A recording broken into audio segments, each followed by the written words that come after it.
এগুলো বলে যে হুজুর জান্নাতে গেলে আপনাকে নিয়ে যাব, এটা যে কতটুকু আনন্দর এটা আমি আসলে বলে শেষ করতে পারবো না। দোয়া করবেন ভাই যেন এই মাদ্রাসাটা কিয়ামত পর্যন্ত থাকে। এই যে বাচ্চাটা দেখেন, ওর মা নাই, ওষুধ লাগে যা লাগে বলে যে হুজুর একটা কিছু খাবো, সেটাও আমরা করে দিই, কিন্তু অনেক সময় ভাই পারি না।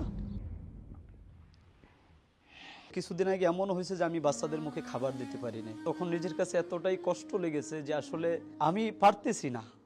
মানুষের সমাজে হয়তো বলবে যে এটা আপনি কেন করছেন, পারতেছেন না, আসলে এটা একার দ্বারা সম্ভব না। আমি এটাকে শুরু করছি, আমি দুনিয়াতে থাকবো না, তো এই প্রতিষ্ঠান যেন কিয়ামত পর্যন্ত থাকে। আসলে অন্ধদের ভিতর অনেক ট্যালেন্টেড আছে যে শুধু চোখে দেখে না, ধরেন আমি চোখটা অফ করে ফেলছি, আমি চোখে দেখি না, বাকি তো আমার ব্রেন ঠিক আছে, আমার হাতও ঠিক আছে। ওদেরকে যদি একটু মূল স্রোতের সাথে লাগিয়ে দেওয়া যায় তাহলে ওরা মূল স্রোতের সাথে চলতে পারবে। অনেক বাচ্চা আছে হাতের কাজ করতে পারে, অনেকে আছে ছোটখাটো ব্যবসা দেয়, শিক্ষার পরে তার শিক্ষার আলো দিয়া সে ছোটখাটো ব্যবসাও দিতে পারে। অনেক আছে হাতের কাজ, বিভিন্ন কারখানাতে আপনার বিভিন্ন যে জিনিস বানায় ওটা শুধু হাতের কাজ, মানে ওটা দেখাই দিলে হয় যে তুমি এটাকে এইভাবে ভাঙবা বা এটাকে এইভাবে করবা, তখন এটা পারে। বা একটার ভিতরে এটা তুমি একটু সুই ঢুকাবা বা একটা এটার ভিতরে এটা ঢুকাবা, এটা ওরা ধরাই দিলে পারে। তো এগুলো যদি ওদেরকে একটু হাতে কলমে শেখানো যায় তাহলে এটা ওদের দ্বারা সম্ভব হবে। আপনি একটা মোবাইল নাম্বার একটা বাচ্চা যদি বলেন তো সে লিখে দিবে, আর একটা বাচ্চা সে শোনাতে পারবে। তো আসলে দেখেন এই বাচ্চাটাও কখনো একটা মোবাইল নাম্বার নিজে লিখে যে সংরক্ষণ করবে সেটাও জানে না, বা ও খাতা কলমে লিখতে পারে না। এখন ওর একটা মোবাইল নাম্বার রাখা জরুরি। তো এই বাচ্চাটা যদি এটা লিখতে পারে, বাচ্চাটা ওই নাম্বারটা সংরক্ষণ করতে পারে যে না এটা আমার কাছে আছে সেফলি। তো এতটুকু শিখলেও তো তার জন্য আসলে একটা ভালো আনন্দের বিষয় এবং একটু ভালো পারলো। একটা মোবাইল নাম্বার এই হুজুর বলতেছে কানে কানে, আরেকজনে সেটা পড়ে শোনাবে। তো এই যে প্রয়োজনটা ওর ছিল, কিন্তু ও তো এটা পারতো না। তো আমাদের মাদ্রাসায় পড়ার কারণে আলহামদুলিল্লাহ এটা এখন পারে। এখানে রেখে লেখো, লেখা শেষ আলহামদুলিল্লাহ। আমাদের ওই হুজুর আসেন, মেহেদি হুজুর, এদিক দিয়ে আসেন, এদিক দিয়ে আসেন, একটু নিয়ে আসো না, উনি তো দেখেন।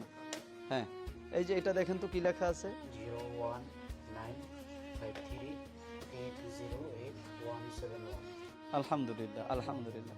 তো ভাই দেখলেন যে বাচ্চাটা লিখে ফেললো মোবাইল নাম্বারটা, আর উনি কিন্তু ওই পাশেই ছিল, জানেও না, কিন্তু সে এসে শোনাই দিল যে এটাও যে তাদের কত দরকার, তারা তো আর কলম দিয়ে লিখতে পারে না। তো আসলে আমরা স্বপ্ন দেখি এদেরকে নিয়ে, যদিও তাদের চোখে আলো নাই কিন্তু হৃদয়ে আছে স্বপ্ন, সেই স্বপ্ন দিয়ে যেন এই সমাজটাকে আলোকিত করতে পারে। আসলে আমরা যখন হেফজখানায় লেখাপড়া করতাম, তো আমাদের সাথে কিছু ছাত্র ভাইরা ছিল, তারা দৃষ্টি প্রতিবন্ধী, চোখে দেখতেন না। তো ওদের কষ্টগুলো খুব কাছ থেকে আমার দেখা। ওরা হলো গিয়ে আপনার ওই যে যখন সবকটা পড়তে যাইতো, কাউকে জিজ্ঞাসা করতো ভাই আমাকে একটু পড়িয়ে দাও, তো এইটা কেউ দিতে চাইতো না, কারণ সবাই তখন পড়ার চিন্তা ছিল। তো কষ্টগুলো খুব কাছ থেকে দেখার পরে তো ওই সময় অনুভব করতাম যে আল্লাহ তাআলা যদি কখনো সুযোগ দেয় এই দৃষ্টি প্রতিবন্ধীদের জন্য কিভাবে মাদ্রাসা করা যায়। তো এরপর থেকে আলহামদুলিল্লাহ এই পথ চলা 2012 সাল থেকে। আমি আসলে সৌদি থেকে একটা জামাত আসছিল, তাবলিগ জামাত, তো ওদেরকে ওখান থেকে বেলাইন কিছু লোক দেখছিলাম সৌদির, ওরা এইভাবে বিরল পদ্ধতিতে পড়ে। তো ওটা দেখার পরেই আমার মনের ভিতরে আর কি এরকম একটা আশা জাগছে যে এটা করা যায় কিনা। তো এরপর থেকে আলহামদুলিল্লাহ বিভিন্ন জায়গায় চেষ্টা করলাম যে এটা কিভাবে পদ্ধতিতে কোথায় আছে। তো এরপর থেকে আল্লাহ পেয়েও গেলাম। তো পাওয়ার পর আলহামদুলিল্লাহ এই প্রতিষ্ঠিত আল্লাহ পাক করেছেন। আমাদের এখান থেকে প্রতি বছরই হাফেজ বের হয়। আমাদের এই যে 2026 সালে আগামী জানুয়ারির 5 তারিখ আপনার মাহফিল আছে মাদ্রাসা বার্ষিক, এবছরও 5 জন হাফেজ হয়েছে, তারা পাগড়ি নেবে, দৃষ্টি প্রতিবন্ধী। আসলে যাদের চোখের দৃষ্টি নাই, আলো নাই, তাদের ব্রেনটা আল্লাহ পাক অনেক পরিষ্কার করে দিয়েছেন, কারণ তাদের এক তো চোখের গুণাও হয় না, আর এই ব্রেন খরচও হয় না অন্য বাজে কোনো কাজে। তো তাদেরকে যদি একটু আলো দেখানো যায়, তাদেরকে যদি একটু তাদের পিছনে মেহনত করা যায়, তাহলে তারা আরও ভালো কিছু সমাজে দিতে পারবে।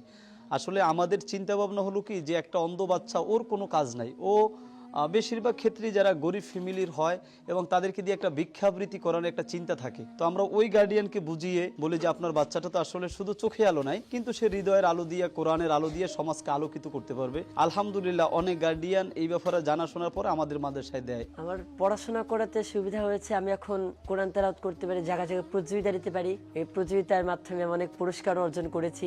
এমনকি প্রতিযোগিতার মাধ্যমে আমি আল্লাহ তাআলা ঘরে গেছি, যেই সৌদি আরবে যাওয়ার জন্য কত মানুষের স্বপ্ন, আল্লাহ পাক আমাকে বিনা টাকায়, আমার আব্বা কিন্তু অনেক গরিব, আমরা অনেক গরিব ফ্যামিলি ছেলে আমি, তারপরেও আমি আল্লাহর ঘরে গিয়েছি এই কোরআনের উসিলায়।